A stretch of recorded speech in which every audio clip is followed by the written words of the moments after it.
Did you know you can eat spinach stems? And I'm not just talking about the little stems attached to the leaves.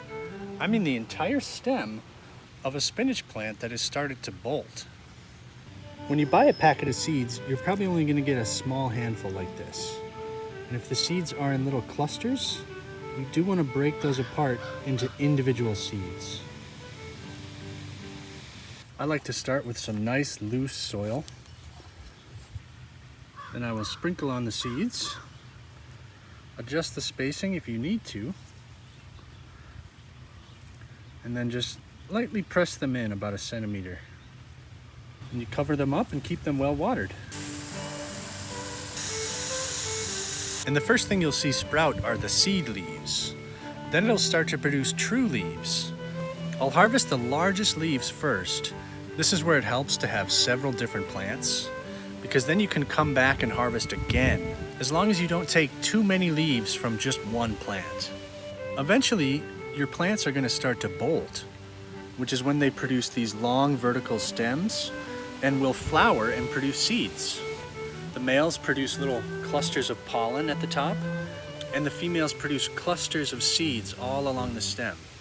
Spinach are a cool weather crop, so you want to plant them really early in spring or later in summer into autumn when it starts to get cool again.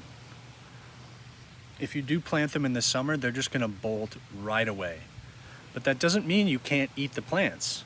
In fact, while they're producing seeds, you can still eat the leaves all along the stem. They're just going to have this sort of arrowhead shape with these little pointy leaves, but they're still perfectly good. And unlike lettuce, they won't become bitter and have any white sap. And you can even eat the stems as long as they remain tender. And they're not going to get woody until they start to dry out. And to make the harvesting easier, you can just trim the entire plant and store it in a Tupperware in the fridge. That way you don't have to go through and harvest individual leaves one at a time. And the stems are really tasty. I like to chop them up and sauté them, and they kind of remind me of green beans. But you can also eat them raw.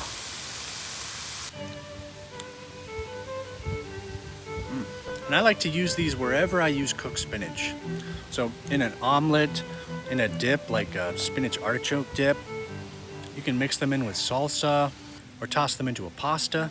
They're really versatile, and it's a really great way to use the entire plant.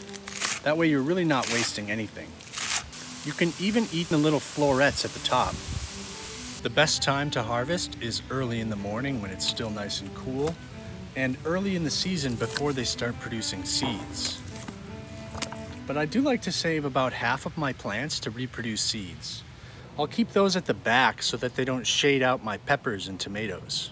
You can rinse the plants out here in the garden or in the kitchen, but those little water droplets that remain on the leaves can cause little areas of rot. So the plants will actually last longer if you don't rinse them until you're ready to eat them. So if you're growing spinach in your garden, I really hope you'll give this a go. Eating those stems so that you can harvest the entire plant rather than picking off individual leaves. Thank you so much for watching, and I hope to see you next time.